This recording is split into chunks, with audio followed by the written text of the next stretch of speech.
و حرکت داشته باشیم که این قدر نعمت زیادی که خداوند برای ما داده است، قدر نعمت های خدا را بدانیم، شکرانه نعمت ها را به جا بیاریم که آخر خداوند حتما ما را از این نعمت مش میپرسه. برادران عزیز، حتما در روز قیامت خداوند میپرسه که ای انسان، من برای تو لحظه های عمر دادم، عمر تو در چه کار فنا کردی؟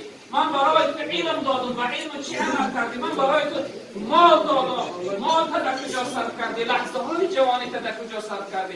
برادرای بزرگوار، نشود که ما و شما جواب نداشته باشیم. ما حتما در نزد خداوند خیزانده و پرسیده میشویم. حتما روز به خداوند ما ملاقات میکنیم. حتما روز خداوند ما را از این نعمت‌هاش، از این لحظه‌های حیات می‌پرسد. و همین خاطر ما و شما حرکت داشته باشیم، بنده‌های خوبی خدا باشیم. خوب بینید، ما وقتی تاریخ می‌بینیم، هر دور و زمان نیک و بدی داشت. در زمان حضرت ابراهیم علیه السلام نمرود بود. در زمان حضرت موسی علیه السلام فرعون بود. در زمان رسول اکرم صلی الله علیه و آله ابو جهل بود. نشود خدای نخواسته که ما در دور زمان فرعون، ابو جهل، نمرود دور زمان باشیم. حرکت کنیم که باشه محمد دور زمان باشه.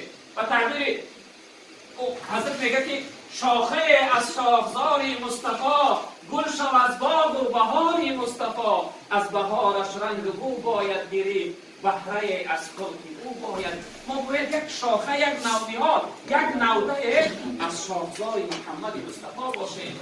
جناب پیغمبر صلی الله علیه وسلم در زمان جاهلیت میگه چی وصف زیبا میگه؟ محمد امین، محمد صادق، محمد طاهر، محمد رحیم، محمد حکیم، محمد امانت نگهدار، یعنی ناخیانت.